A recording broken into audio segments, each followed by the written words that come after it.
மனசு என்னமோ மாதிரி இருக்கு, காரணம் தெரியாத சங்கடம் ஏன்?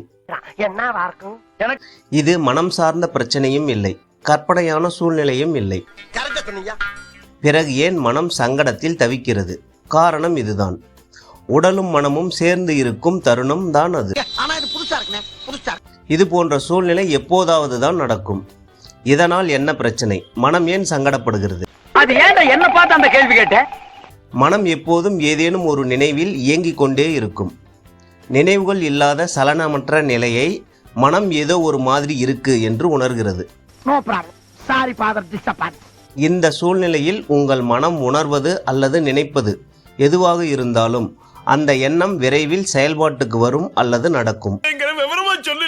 அப்படி என்றால் உங்கள் மனம் ஏதோ தவறாக நடக்கப் போவதாக உணர்ந்தால் உங்கள் எண்ணத்தின் தீவிரத்தை பொறுத்து ஏதேனும் ஒரு அசம்பாவிதத்தை கேள்விப்படுவீர்கள். இது போன்ற நேரங்களில் உங்கள் இலக்குகள் அல்லது தேவைகள் மீது கவனத்தை செலுத்துங்கள். மிகப்பெரிய மாற்றம் நிகழ்வதை உணர்வீர்கள். காலம் உங்களுக்கு வழங்கிய அற்புதமான வாய்ப்பை சரியாக பயன்படுத்தி கொள்ளுங்கள். ஏனென்றால் உடலும் மனமும் ஒன்றாக இருக்கும் நிலை வாழ்வில் அடிக்கடி உருவாகாது.